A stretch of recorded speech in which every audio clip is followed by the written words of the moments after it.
Welcome to another episode of Otherworldly Encounters with Mike, and as always, Brian. Today we're diving into one of the most mysterious places. Yeah. It's highly guarded. Mm-hmm. A lot of military. Mm-hmm. It's called Area 51. Legends, conspiracies, little green men, the whole shebang. It all seems to center around Area 51. Absolutely.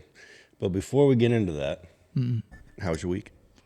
Good, man. Back from vacation down in Asheville, made a couple posts for the podcast. We had an encounter with a bear, so a little more earthly than otherworldly. But no, man, it was great. I feel nice and relaxed. We're coming into fall season. We're like prime football time. This is one of my favorite times of year. Absolutely. I agree with that. So my weekend was a weekend of giving.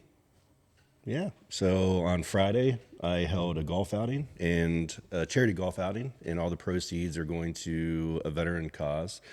We raised That's cool. just over $3,000. So Nice. for the first golf outing, I thought that was pretty good. Yeah, that's good. And then on Saturday, I golfed in a outing, which was a charity event to raise funds for a swim team. Okay. I won longest drive contest. Oh, this was a golf thing. It was a golf. Okay. But it's still charity. I'm still giving back. You told me They about the took long drive. Yeah, This- they took my money, so it's still charity. Yeah, got it. So, but yeah, man, it was pretty chill. Browns finally won. Deshaun Watson, Jealous. I hate to admit this, did look okay. Yeah, my Bengals still 0-2. The Kansas City, listen, for you out there, if you're a referee, don't love the Chiefs because this love affair of the Chiefs is just out of control. The amount of holding in that game was atrocious. Yeah, I will admit there was some pretty crappy calls Yeah. for sure. All right, so what are you drinking? This what's your weapon of choice? So coming back from vacation, like I said, my wife and I, we took our dogs down to Asheville, and we were hanging out in a town called Black Mountain. And I've got today, the brewery's called Pisca, and it's their Oktoberfest because we are coming into Oktoberfest season. Yeah, So that's what I got today. Yeah, this is a great time of year for beers because I like the stouts and the porters. You a pumpkin guy? I'm not really a pumpkin guy, but Yeah, I mean, not either. I'll drink a beer, but I'm just saying, like, this is like stout and porter, like dark beer, heavy beer, Oktoberfest. Got to warm up. Yeah, it's awesome. So we've talked about this numerous times on the podcast, and I figured why not go with the old banquet beer? The bomber. Yeah, man. It's even got it's the glass bottle. I like that you're talking about your love affair for dark beers. You're like, here's a Coors Banquet. You know, I'm not drinking that right now, but we're going with the Coors tonight. I like it. All right, you want to kick us off? Yeah, man. So, like I said, Area 51 is kind of the center for all sorts of conversation. But I think one of the interesting points of conversation is why the hell is it called Area 51? Why is it not just, whatever? Yeah, Nevada base. Yeah, and I had that question. It was like, because I was thinking it's going to be something badass, something super cool. Yeah, it turns out not to be the case. Yeah. Huh? No. So how did it come about? So basically, the base itself, it's the Nevada Test and Training Range. Mm-hmm. They basically just made a big grid of the base, and they assigned a number to each one of the grids, and it just so happened that it's Area I wonder, 51. I know hectares is a thing, and I think hectare is 1 by 1 acre, making 10 square acres or something like that. Yeah, I'm Is not. that like a out west farming term? Yeah, well, yeah, it is out west. 10 yeah, for square Sure. acres or something? Yeah, and I don't remember the know. conversion. But Area 51 turns out is enormous. Yeah, I it's always knew it was big, but never how big. Right. Yeah, I mean, 575 square miles. Which, to put it in context, like what are we kind of talking about? 575 square miles is a lot to like wrap my brain around. Well, you can just think of New York, right? There's 5 boroughs in New York. Okay. It's bigger than the 5 boroughs. Yeah. Or it could be, it's bigger than Singapore, Yeah. if for all international listeners. Wow. Okay. I think Dallas, Texas, Yeah. or Houston. It's either Dallas or Houston. It's like the same size or whatever. So it's freaking massive. Yeah, that's an enormous complex. And it's not just land space too, because the airspace restriction's even bigger, right? I didn't see. I'm thinking that the full 500, whatever, 72. Fully restricted. I think that's fully restricted. So no private, commercial, only military. And I think even military might have to get permission as they're flying. You know what I mean? That type of thing. So, yeah, I mean, it is a big space. So Massive. just imagine what all's hidden. Well, that's just it. That's what part of this podcast is, man, is what the hell is going on there? Yeah. So, but yeah, so, I mean, really what kicked off Area 51 was, back in the 1950s. Now, before that, there was the Roswell crash, but we'll talk about that in a different podcast, right? So that really, well, we'll talk about it a little bit. So Roswell, there was a Roswell crash in the 40s, and the theory is, or the thought is, that they took that craft back to what's now called Area 51. And if we even circle back on that, so I personally, when I first started talking about UFOs, one of the things I always thought was interesting was like the Roswell crash. And it was like, wow, that's the site of the first atomic bomb test. So that was the first atomic bomb test was 1945, and Roswell happened in July of 47. So it was like, if I'm an alien and I want to go check out humans, if they're from outer space, seems like the lighting off of an atomic bomb would be a good indicator to say, we better go check on these monkeys down here. Yeah. But in the 1950s, that's where the fun really started to begin, right there at Area 51. Right. Because it was originally set up to test the U-2 spy plane, which was supposed to fly to high altitudes, which I think was like, 70,000 feet. Right. To be invisible to enemy radars. Well, and it was until it wasn't. Yeah. So the Cold War occurred, and in 1960, so the plane could fly at 70,000 feet, which was supposed to be higher than a missile could take it down from. But unfortunately, in 1960, one of them was shot down over the Soviet Union, and that led to an infamous kind of U-2 incident because they got all of our tech out of that. Well, yeah, I mean, and they not only got our tech, but they also got our pilot, Francis Powers. So he was flying the U-2 that day, got struck by a Soviet SA-2 missile, if I remember correctly. Yeah. But the funny thing is, typical government, they try to deny that this thing took place. I know, right? Shocker. But here you have the Soviets prancing around with our pilot and video of our plane, and the government's like, we see nothing. We know nothing about this. Yeah, that's a major F up for the government. And poor Mr. Powers spent like 2 years over in Soviet custody, and he was part of a prisoner swap for a Soviet spy. So, it's funny how nothing happened, but then all of a sudden we're swapping for somebody that didn't get shot down. It's just funny. We developed this super secret technology in this 575 acre compound that was, untouchable until it wasn't. Exactly. Yeah. All right. So we had that incident happen, right? So now we move into like the alien conspiracies around Area 51. So Area 51 really took off after the Roswell incident, which we just discussed in 1947. Yep. A flying saucer supposedly crashed in New Mexico. Right. And many believe the wreckage was actually, or possibly, wreckage and possible alien bodies was taken back to Area 51. And I'd always heard from there it was transported to Wright-Patterson Air Force Base in Ohio. Yeah, I can't confirm that, man. I don't know. I would love someone to confirm that exists and it was transferred anywhere. Yeah, I mean, you think there would be any retired military people out there that was at... It's a long time to keep a secret, isn't it? That is a very long time. Yeah. Okay. But with... the Roswell crash, the government, the day that happened, the government originally said that this was a flying saucer that had crashed, right? Yeah. But because if we take a step back, talking about the spy plane that was shot down during the Cold War, what they then came back and said was this was actually a balloon from Project Mogul, which was a project that was designed to detect Soviet nuclear tests.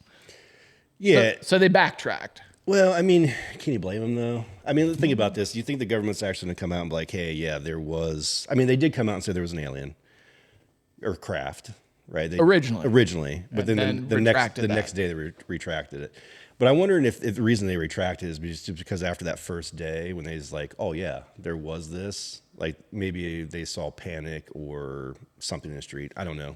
Yeah. I don't know. I was just thinking about it. Do you remember the photos from the actual like crash where you see these officers sitting? It looks like they're sitting in somebody's home and they're holding up this material, because the original reports of the crash material is it was like, you know, like tinfoil, but you could crumple it up and then it'd pop back into place immediately. But there is photos showing these guys holding it. It looks like they're holding, it almost looks like a blanket, but it's like all wrinkled. Yeah. Really weird. Yeah. So then you got they hit it, which again, we talked about maybe why they didn't, but I mean, it was the height of the Cold War, right? So we're in this like really deep keeping secret stage of, our technology and government, but then people start reporting like strange lights and fast moving objects in the sky. And they automatically think aliens. Yeah. But they say a lot of it can be traced back to like U-2 sightings and other advanced spacecraft tests around Area 51. But I mean, if you think about it, that incident happened in 45. They admitted to aliens, they admitted to a spacecraft, and then they retracted it. So, I mean, yeah, there's a lot happening so the nuclear test, the atomic test was in 45, Roswell 47, the U-2 plane in 50. Now we're talking Cold War area and everyone's trying to keep secrets. So I get the sensitivity around everything we're doing. And you also understand the claims around crazy craft flying around and some of these different things. But I think this is where we kind of turn the corner and we fast forward. I don't really know that there's a lot associated with Area 51 between like kind of the 50s all the way up to our good dear friend where the fun doesn't stop, Mr. Bob Lazar, with his story in 1989. Yeah, I mean, Bob Lazar, if you think, in 1989, he claimed to have worked at, worked on Area flying S4. saucers. He was reverse engineering propulsion systems. He worked at S4. And then, he talked about element 115, which wasn't even synthesized at that time or, made. So there was a lot of big claims coming from Bob Lazar. Listen, Bob Lazar is one of the fun stories, and it's like something straight out of a sci-fi movie. And I'm so intrigued by it that it was the very first episode. And actually, I think it was one of the first conversations you and I had. You're like, who the fuck is Bob Lazar? That's what kicked off this podcast was Bob Lazar. Well, let me tell you a little about Bob Lazar. But, and not to rehash Bob Lazar details, but I think the thing that just goes so far with Bob is like some of the wild crap that he said actually ends up being true. The craft flipping on side, element 115, the hand scanner that's scanning bones and not fingerprints. So, he's just such a hard one to write off, minus the big drawback on Bob, and I get it. The academic record and then the employment records just don't really exist. And that just throws his credibility into question. And I feel like that's such an easy thing for him to rectify if he wanted to. And I don't know if he doesn't care if it really doesn't exist. Yeah, and I agree with you. I mean, it's again, I know we talked about this in our very first podcast and just, maybe some others. But yeah, I mean, that would be so easy to just provide your diploma from because you suspectedly went to MIT, right? Like you went to MIT and somewhere else or something? I'd have to pull my notes. He went somewhere and then New Mexico Tech. And yeah. So I just think that'd be an easy thing to debunk, all the critics saying that it never happened, is just provide your scholastic stuff. Like, don't you have your paper records? Yeah. Like, I could probably find my high school diploma if I really searched. Yeah, I got all that stuff. College and all that shit. Yeah. Well, people didn't think I was going to graduate from college, I kept that shit just for proof. Told you. Told you. Now 2 degrees later, here I am. Yep. But then, like, if you think about the element 115, they discovered it in 2003. So again, 1989 when he made his first claim, then 2003. Now we have element 115. So again. And listen, there's so much crazy crap going on there. Like, we talked about the spy plane, but Area 51's also home to like the stealth bomber. We had the SR-71 Blackbird come out of there. So I get it. That's where Lockheed Skunk Works is based out of, and that's where they're doing all their super secret shit. And Yeah. I get it. You want to keep it private and you don't want people around it. But it also makes you wonder, like, if you can keep all that crap secret, like, what else are you housing? 575 acres is an enormous amount of land. Absolutely.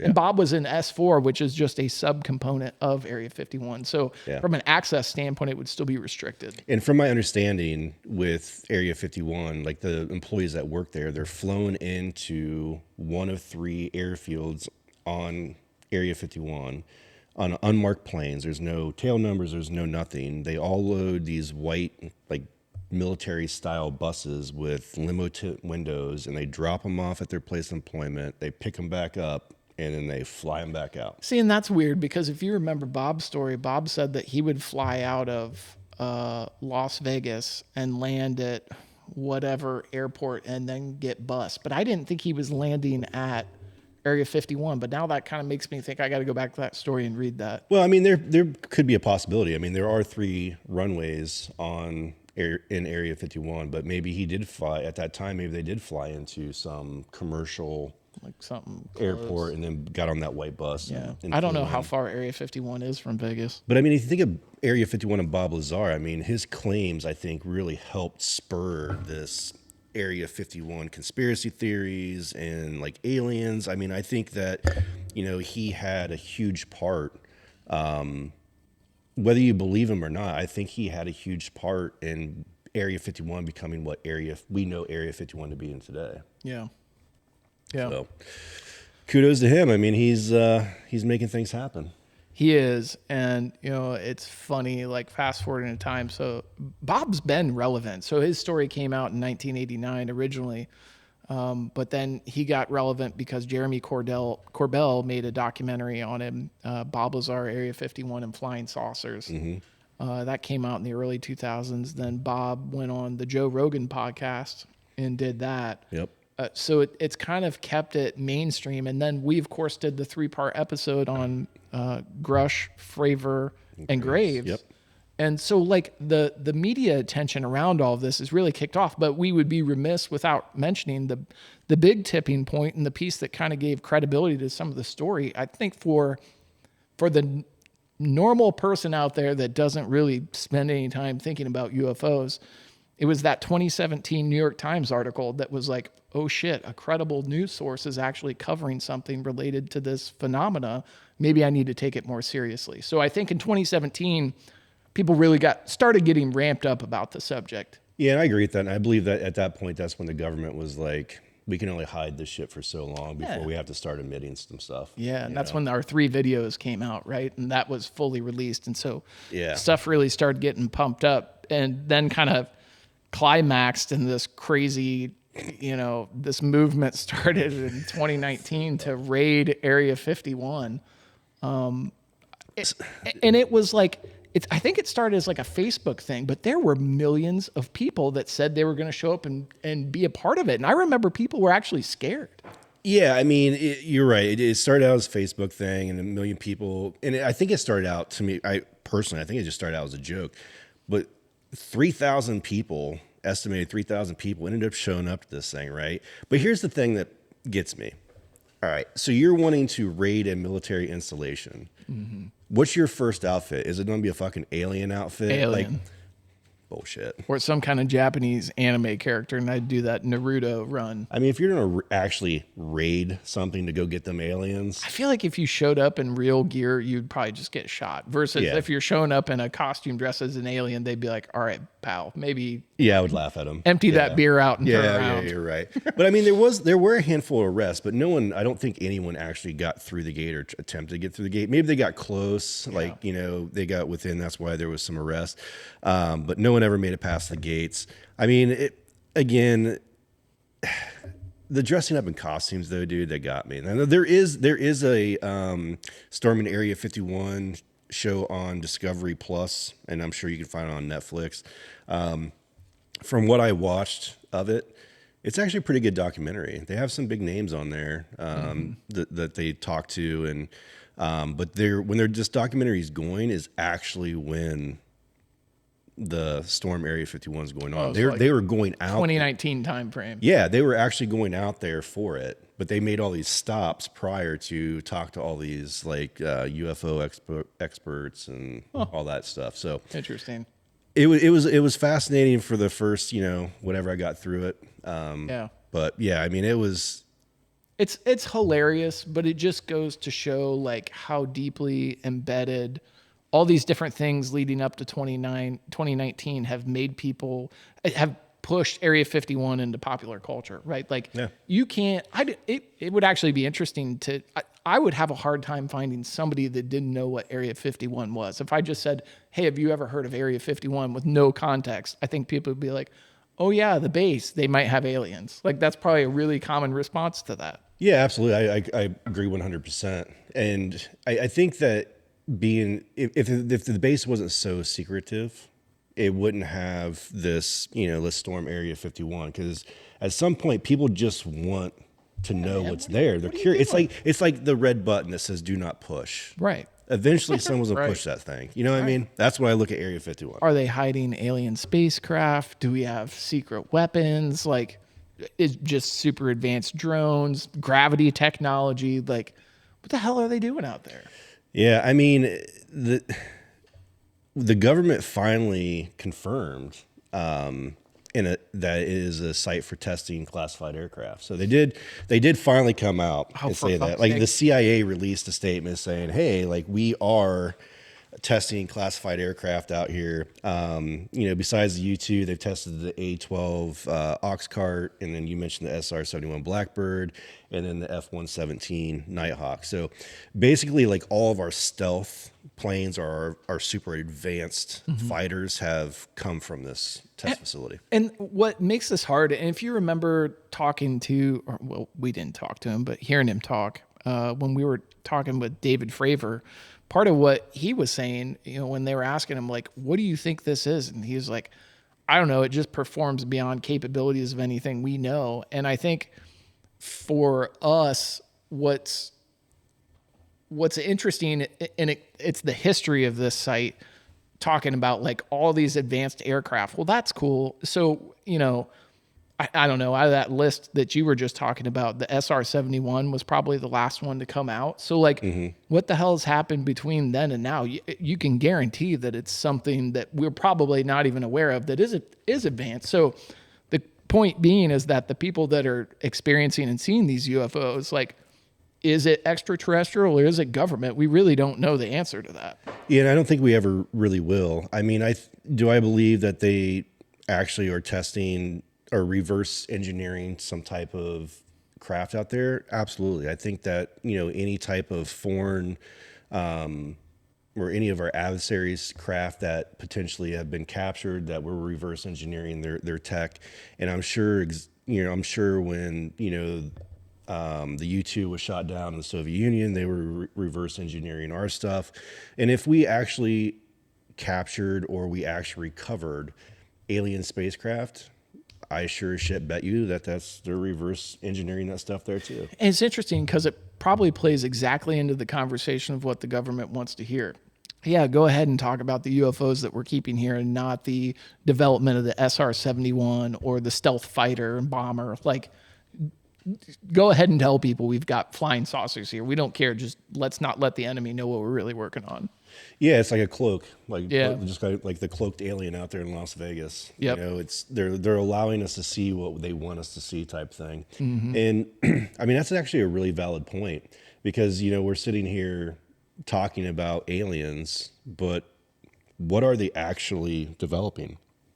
No, I don't know, and we probably won't know until it comes out. Right. Yeah.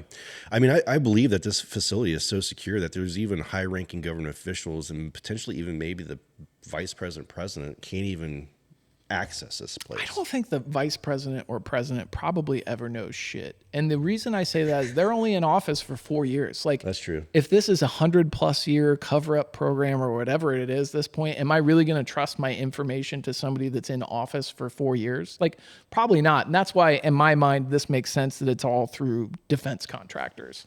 Yeah. Yeah. I mean, defense contractors mean money. Right. So they've got to, that's people are going to be employed, and there's a big dollar business. And, once you stop trying to create this advanced network of military stuff, you're putting a lot of people out of jobs. And yeah, it's why it's got to kind of be, around. But I'm more focused on the alien stuff. Like, I really want to know. Well, of course, we all want to know. Do you think that there's aliens there? Personal opinion? Somewhere on that campus. I would say that they're almost, probably, Bob talked about S4. I'm a believer in Bob's story, even though I think some of what Bob said doesn't quite add up and the education's questionable, but there's just too many things that he said that make sense, that make me believe that if nothing else, at least portions of his story are true. And if portions of his story are true, everything's centered in S4, which is that subset of Area 51. So to your question, do I think there's aliens or craft of some sort there? The answer is probably yes. Yeah, I think, as the tweener that I am when it comes to believing or not believing, do I believe that there is obviously top secret, government-funded military aircraft, whatever, being developed? Yes. Do I think that there are alien spacecraft that they're reverse engineering? If you think about the U-2 when it came out, man, it was before its time. Yeah, it looked like a big glider. Yeah, but it was using technology that no one was not around. Because it could fly so high, you mean? Fly so high, and then obviously the recording technology and stuff, because they were taking photographs. There was just a lot about that plane that was just before its time. I think that's an interesting point, because when you think about advancements in aviation, I don't really know since the advent of the jet engine, how much more advanced we've got, but that's only in terms of propulsion, right? So pull via a propeller or push via a jet engine. I don't really know that there's that much more, but it's a really good point. Sensory technology between radar and cameras and infrared and all these different things are constantly and rapidly evolving. Right. And I believe that there is some very intelligent people out there. Absolutely. Yeah. But I don't think that this is something that they just think up. What do you make of the claims? I also thought it was interesting when you think why would you have a Bob Lazar on Area S4 trying to reverse engineer these things? Somebody had brought up, or maybe I'd read it, I don't really remember what it was, but talking about well, if I am a PhD tenured professor in, astrophysics, do I really want to go work at a place where I can't publish or get credit or ever even talk about what I'm working on? If you've spent that much time in school, you probably got a good chunk of debt, versus a Bob Lazar who seems to be pretty damn smart, doesn't have a ton of education, but is living it, and the jet engine on the Honda and all that business. I feel like you only have access to so many great minds. And you hear today in the news with some of these folks that are out there saying what's his name? I'm blank. Gary Nolan, the PhD guy, the brain guy from Stanford, is now getting involved in some of these aspects, reviewing brain stuff from people that said they've been abducted. And you need those top level scientists looking into all this stuff. So did they remove Travis Walton's brain? Is it currently on a shelf right now? I think he's still alive and doing interviews and making $1 here and there. But no, you bring up a great point, and we ask ourselves all the time, what do they get out of it? So is it just because do they get purpose out of it? They go through all this education and they're brilliant minds, but to your point, they can't talk about anything. But is their purpose? Do they feel that their purpose is to create or re-engineer some of so that we, as the American military, the might of the American military keeps advancing? I guess it comes down to maybe just, well, that's the whole thing. The personal. Skunk Works, right? That's their whole intent. How do we make the next generation of latest, greatest, fastest? You can fly further. You can fly higher. We can do it remotely via a drone. Maybe we get into space and, And I also get from the military standpoint, keeping advanced technology secret prevents us from being potentially attacked or invaded. Because if a foreign adversary doesn't know what our capabilities are, they're less likely to actually try to do something. So I get that point, and I agree that we need to keep advancing with that type of stuff. But when it comes to the alien stuff, I truly believe that I don't want to say, maybe I do. You know what? I think I do. I believe most of that technology that we have received from that we are using currently has come from some type of reverse engineering from some type of All right, foreign. elaborate on what you're talking about. What specifically do you think has come from alien craft? Well, let's talk about stealth. All right, stealth kind of came out of nowhere. Now they can say it's some type of paint and whatever. I think that's just a cover. I think it's paint, and then it's the shape of the craft deflects radar, and Yeah, but if you think of most of those planes that are stealthy, what do they kind of look like? they're usually all black. Yeah, but if one's either a boomerang shape, they look like kind of like a little bit. They have the same type of contours. Well, the of, like- SR-71. Oh, the SR-71's not stealth, but it could just fly so high and fast that I don't even know if it needed it. Yeah. GPS, I think that truly came about from something that just kind of came in overnight. And granted, I mean, they were smart people like, oh, yeah, we got some satellites. Let's try to pinpoint something. Maybe. I don't know. But I just think, to your point, fiber optic cable, you think someone that's a just. weird one. You think someone just. Stumbled onto it. Yeah. I don't know. People do stumble onto Yeah, stuff they do. I don't know, man. all the time. And, it's usually by accident, but stuff like that. But you've also got programs just like how do you advance communications? Like you've just got a think tank of people sitting around that are experts in their field saying, well, what direction do we even need to look or go to do something? Yeah, I don't know. I just really think that a lot of our advanced technology has come from somewhere. Now, again, it could have been we just have some brilliant minds. If you think of the atomic bomb, we have people from all over the world that came in and worked on that. So talking about the atomic bomb and going back to Bob, compartmentalization is something that we always hear when people are doing these top secret research projects. And Welcome to the government. it's documented now that the guy that worked on the fuse for the atomic bomb had no idea what the hell he was actually working on. It was just a project to develop a fuse, and then someone else puts the components together. The story from Bob, it's like, I'm only working on the engineering system, nothing else. Well, he's a propulsion system. Is that would be considered the engineering? Whatever. Yeah, propulsion, Okay. right? Yeah. Engineering, whatever. But he did get to go see the craft, but even he couldn't interact with the other groups doing whatever work they're doing. Yeah, and we talked about that, when we did the Bob Lazar. It's actually our very first podcast that we did. Yeah, the government's very compartmentalized, man. Like you could be working on propulsion, and that's all you're going to be doing. I could be working on the navigation, and you and I will never ever meet. And then you have communications department, and then you have whatever department, and then you have like the final department who puts everything together. But we'll never ever see it put together because we didn't know what we were working on. I thought I was just working on navigation. Maybe I thought it was for a commercial plane. I going back to the propulsion thing, it's been push or pull forever, prop or jet. And if you could advance to like Bob talking about the anti-gravity reactor, you're two wins. Well, actually three. One is you get a free force field. Two is you can fly anywhere, including in the ocean. And three is you can go fast as hell. Yeah. He says it defies physics, but let's ask about that. He says it defies physics, but does it defy physics as we know it?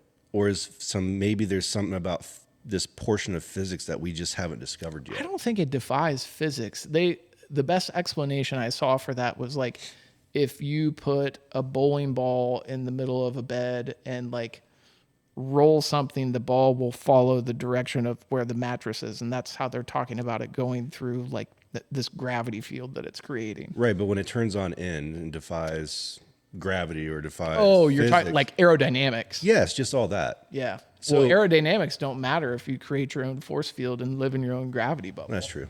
Yeah. But I was just thinking about that today. I was like, yeah, everyone says, oh, it defies physics. Well, does it defy physics as we know it today? Or is there more to physics that we just haven't discovered yet? Because 100% it's more to so physics. far advanced than what what we know of We physics. didn't know shit about gravity. We just thought gravity was here, but it turns out gravity is waves, and we still don't really entirely understand gravity, at least from my understanding of what we understand about gravity. I don't know that we entirely understand it, other than we now believe it to be waves. I know apples fall from trees. But yeah, okay, well, there you go. That's about as far as I Little go. throwback. A little throwback. Yeah, there's 100%, and then you even get into stuff like dimensional reality, right? Yeah. Like, and we talked about that. Where are these beings really from a dimension that we can't even conceptualize yet? And that gets into kind of and I love to go down this path just because I think it's interesting, the psychedelic realm and DMT and those things. Like, are those really, drugs that your brain's producing for some reason we don't know, or are you really cracking into whatever this other dimension that we've yet to understand? Yeah, I mean, I think there's all kinds of different rabbit holes we can go down, and I think the dimensions is really fascinating. But for me, it's a little hard to understand when I hear people talk about it, right? So I was listening to a lady today, and because they were talking about time travel, and this one guy's like, you cannot go back in time, and she's like, well, maybe you can. She's like, if you have a cube and you push on the corner of the cube, and then it does this thing, and he's like, it turns it from a 3-dimension or whatever to a 4th dimension, then you have a 5th, and you have a 6th and a 7th. I'm like, holy crap. Like, it was just trying to understand it. I mean, she spoke very clearly, and maybe someone that wasn't as dumb like myself could have understood it, but it was very fascinating to listen to it because there's also pictures and, You remember the movie Inception? Like, that's the same kind of thing with Leonardo DiCaprio, where they like hop into somebody's mind and then they hop into another mind, and you keep like stepping down. And after like a couple hops, it's like your brain is having a hard time rationalizing what the hell's even going on. Yeah. I mean, I find that very fascinating, and I would love to have maybe at some point somebody on that could actually break it down Barney style when it comes to like dimensions. Yeah. Because I find it very fascinating. I just don't understand a fucking lick of it. What would we even, we're starting to reach out to some more interesting people now that we've done this for a while. And we'll have some pretty kick-ass guests coming on in the future. Hopefully. But what would we even, I'm just trying to think, like, in terms of your question, like, who would you even reach out to ask that question to? I have like, no idea. They're definitely not in my Rolodex. Like, So I can tell you that right now. Definitely not my Rolodex. just email a university and say, do you have anyone that could talk to dimensional reality? Send us a grad student. Send us something. I don't care. I mean, We don't want a grad student. I mean, they know more than what They're I just would going to know. come over here and smoke pot and tell us things that we won't understand. I need somebody that can break it down more functional and be an actual teacher. The grad student needs some seasoning. All right. Well, maybe. But they're just come over, drink all of our beer. Right. Accomplish nothing. That Sounds like the grad student if we go that route. Yeah, But yeah, sure. no, that would be interesting to have somebody come on and just having somebody sit down and explain. And it kind of reminds me of like when we had Gregory on, the medium, and talking about what actually is the practice and what happens, and like having someone that actually does it explain it is always helpful in understanding. So like the dimensional space reality, I think, would be the same thing. I just don't know. I have no idea who we'd even ask. Helpmegregory.com. Yeah. I mean, the Gregory thing was super cool, super cool. And he broke it down to where anybody could understand where he was coming from. We need that for space time. Absolutely. If we can get Gregory, the way he explained things, into time travel, Whew, boy, I feel like we're asking for a lot there. we might be. But God, man, We're going from spiritual to ultra scientific. That's a big swing of the pendulum. That is true. We're still just two average dudes drinking beer in a garage. So, Banquet, baby. yeah. You know what? This Oktoberfest is actually super good. Is it? Yeah, kudos to Pisca Brewing. We'll have to tag him in something. Yeah, we should. All right. So, Brian, how do you feel about Area 51? I think there's a lot of shit that we can't explain going on there. I believe Bob. We know there's high-tech aircraft coming out of there. The place is enormous. 575 square miles is a shitting big area to do who knows what. And here's another thing, actually, before we go any further. How much of that do you think includes underground stuff? Obviously, that number doesn't exist anywhere, but like, if you had to guess, how much underground space do you think is out there? Shit. I don't even know where to begin with that. I mean, because then they have some mountain ranges, so then you got to ask yourself, well, is there anything like dug into the mountain ranges? Then you got Bob. S4 was dug into the side of it. Yeah, so I mean, yeah, How about this? Small, medium, or large? for underground. Yeah. So, we'll define small. Are you talking like a mile? Are you talking medium? Totally 10 miles? subjective. That way you don't have to put a number on it. I'm gonna say medium. I'm going right now. Okay. Well, are you gonna say medium? No. You're gonna I say think small. it's probably massive. You I think think it's it's a massive? massive underground complex. How deep? Deep. Like prevent like if a nuclear bomb went off there, you think everything would be safe? No, the surface would Below the surface. be smoked. I don't know how far a nuclear bomb goes into the ground if it's lit off. I have no idea. I'd assume probably not very far. If anybody knows and want to be on the show, let us know. Probably the same person. So if you know anything about dimensional space reality and how deep a nuclear bomb would go into the ground if lit off, we need to talk to you. We do, yeah. And you can put your comment, on Instagram. You can put it on our Facebook page. Oh yeah, we didn't call out the social medias. Well, we're getting there. We're working our way into it. Okay. Working our way into it. Okay. So if you like this video, obviously with you, we're on YouTube. You can like and share it. Hit the little bell up in the corner there so that you get alerts whenever we put out new content. But also leave your comments. Good, bad, or ugly. We don't care. We listen to those. We've received comments from our past videos, and we've been trying to change some things, small things here and there to make our content better. Continuous improvement. Absolutely. That's what it's all about. And then obviously we're on Instagram, Otherworldly Encounter Podcast. Again, we're gonna have to fire her for the 7th Yeah, time. she's still on a PIP. We can't fire her. That's true. All right. We post at least once a week, I'd say we post on there. I mean, we get busy, so we're trying. Well, we were going to do it yesterday, but I'm pretty sure I had food poisoning, so we're here today. But I did manage to drink. I'm almost through this beer, so I'm impressed with myself. Yeah. And so, and then we're on Facebook. Otherworldly Encounters podcast is on Facebook as well. So you can like us, you can write comments, you can send Let us know what you want to messages. hear about. Let us that's a know big about beers we should try. Let us know about stories you want to hear about. If there are people that we should reach out to, which has kind of come into play now, let us know who those folks are, and we can try to contact them and have them on here. Yep. Just let us know.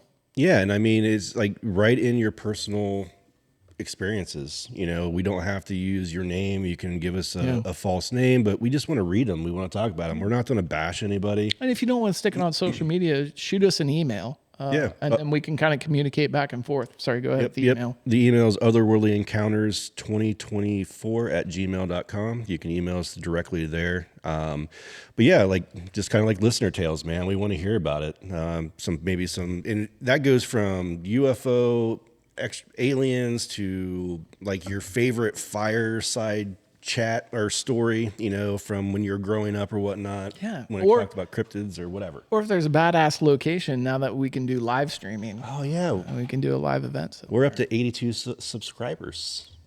So there we we are live stream bound at some point. Right. We just need Wi-Fi. No, I did. Yes, I did send you that one place. What did you send me? I sent it to you on Instagram.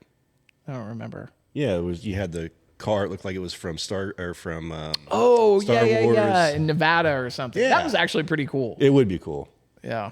but Well, let us know what you think. absolutely. And we hope you like this episode. And Yeah.